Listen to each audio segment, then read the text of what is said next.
जो भागीदारी मिलनी चाहिए वो कांग्रेस पार्टी करके दिखाएगी।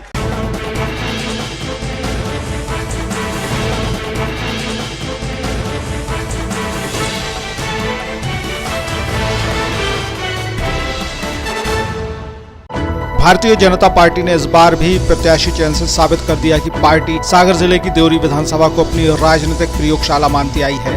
हर बार विधानसभा चुनाव के दौरान नए प्रत्याशी के रूप में चेहरे उभारने का प्रयोग बहुत हद तक भाजपा के लिए सफल नहीं रहा है। अब तो देवरी की जनता की सोच भी ऐसे प्रयोगों में शामिल न होकर स्थायी बन गई है। इसलिए 2 बार से कांग्रेस प्रत्याशी देवरी विधानसभा से भाजपा को पटखनी देकर जीतते आए हैं।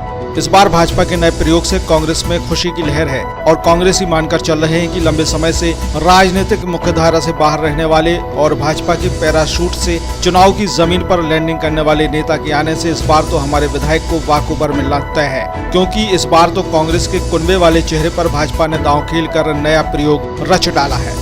देवरी के राजनीतिक इतिहास के पन्नों को पलटकर देखें तो आजादी के बाद 1967 में भारतीय जनसंघ से पी राम ने इस विधानसभा से चुनाव लड़ा था और जीत तय की थी। लेकिन चुनाव दर चुनाव भारतीय जनता पार्टी द्वारा प्रत्याशी चयन को लेकर लगातार होते आ रहे प्रयोगों ने भाजपा को देवरी की मुख्य धारा से दूर बैठा दिया और अब मौजूदा दशक कांग्रेस की जीत के नाम ही चल रहा है। देवरी से इस बार भानु राणा से लेकर रतन सिंह सलारपुर सहित पार्टी के जिलाध्यक्ष गौरव सिरोठिया तक टिकट की दौड़ में शामिल थे, लेकिन ब्रज बिहारी पटेरिया के टिकट ने सभी को चौंका दिया। अब ब्रज बिहारी पटेरिया को सालों से धूमिल पड़ी राजनीति को चमकाने के लिए बेहिसाब समय के साथ भारी मेहनत की जरूरत पड़ेगी। दूसरी तरफ मौजूदा विधायक हर्ष यादव के पास समय ही समय है और एक सिस्टमेटिक तरीके से इनका टीम मैनेजमेंट पुख्ता हो रहा है। मौजूदा दौर में देवरी से कांग्रेस जहां अपनी जीत स्थायी करती आ रही है, वहीं भाजपा के बड़े बड़े दिग्गज हर विधानसभा चुनाव में कांग्रेस से हारते आ रहे हैं। इसलिए भाजपा इस विधानसभा क्षेत्र में प्रयोगों के फेर में पड़ गई है, शायद यही सोचकर कि नया प्रत्याशी जिताऊ उम्मीदवार बन जाए, लेकिन ऐसा हो नहीं पा रहा है।